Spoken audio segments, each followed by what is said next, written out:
আমাদের জাতীয় ফুল শাপলা। সবাই শাপলাকে বেছে না নিয়ে গোলাপকে কেন বেছে নেয়? ভালোবাসার সময় এটাই বুঝে না। এজন্যই বলা হয় অন্তরে এক আর মুখে আরেক। আসসালামু আলাইকুম, সবাই কেমন আছো? আশা করি সকলে ভালো আছো, আমিও ভালো আছি ইনশাআল্লাহ তোমাদের দোয়ায়। তো এই তো আরেকটা ভিডিও নিয়ে আসলাম তোমাদের মাঝে। জাতীয় ফুল নিয়ে আজকে রান্না বান্না করব। তো এখানে এই তো জাতীয় ফুল শাপলা কেটে নিয়েছি, আজকে শুটকি দিয়ে রান্না করব। আর এখানে একটা মালা বানাইতেছি ভালোবাসার জন্য। যদি জাতীয় ফুল শাপলা দিয়ে মালা বানিয়ে বউর গলায় দিত কিংবা কাউরে বরণ করতে, তাহলেও কিন্তু মোটামুটি খারাপ হতো না।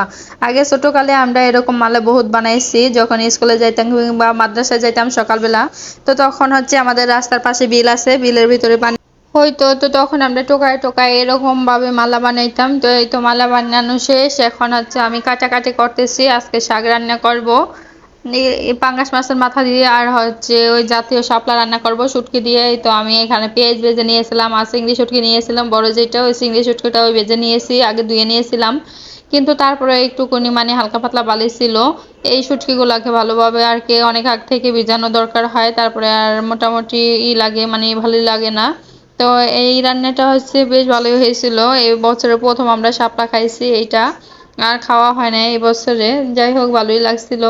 আমার মনে হয় শাপলাগুলো বাজি না করে রান্না করলে ভালো হয়। যেহেতু আমি এই কথাটা কি জন্য বলতেছি জানেন, শাপলা থেকে প্রচুর পরিমাণে পানি বের হয়, আর পানি শুকাইতে শুকাইতে গ্যাস হচ্ছে অর্ধেকটাই মনে হয় চলে যায়। সেজন্য আর কি বললাম রান্না করে খাইলে ভালো হয়, কিন্তু বাজিটা করলে কিন্তু অনেক টেস্ট হয় অনেক। এই তো আমি সবকিছু ভেজে তারপরে হলুদ, তারপরে হচ্ছে সব ধরনের ফাঁকি মশলা দিয়ে আমি শাপলাটা দিয়ে দিলাম। শাপলাটা দিয়ে হচ্ছে হালকা একটু নাড়াচাড়া করে দিমো। এই তো আমার কড়াই ভরে গেছে, কিন্তু এটা টানলে কড়াইয়ের একবারে তলায় লেগে যাইবে। এখন বর্ষার সিজন, সবাই একটু দেখে শুনে শাপলাটা কাটাকাটি করবেন। অনেক সময় হচ্ছে শাপলার ভিতরে কেঁচো থাকে।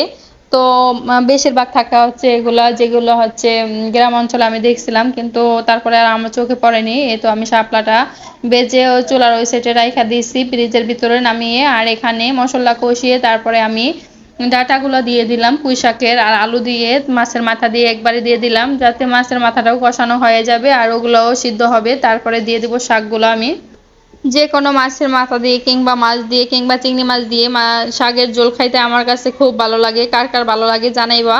তো এই শাকটা রান্না করা অনেক টেস্ট হয়েছে। হালকা হালকা ঝোল মানে মাখা মাখা রাখছিলাম, খুব ভালোই লাগছে। আর শাকগুলো চিকন চিকন ছিল, টাটকা। অনেকগুলো শাক আছে আবার হাইব্রিড মোটা জাতীয়, ওগুলো লাগে তিতো তিতো, কিন্তু এই শাকগুলো চিকন চিকন ছিল, টাটকি।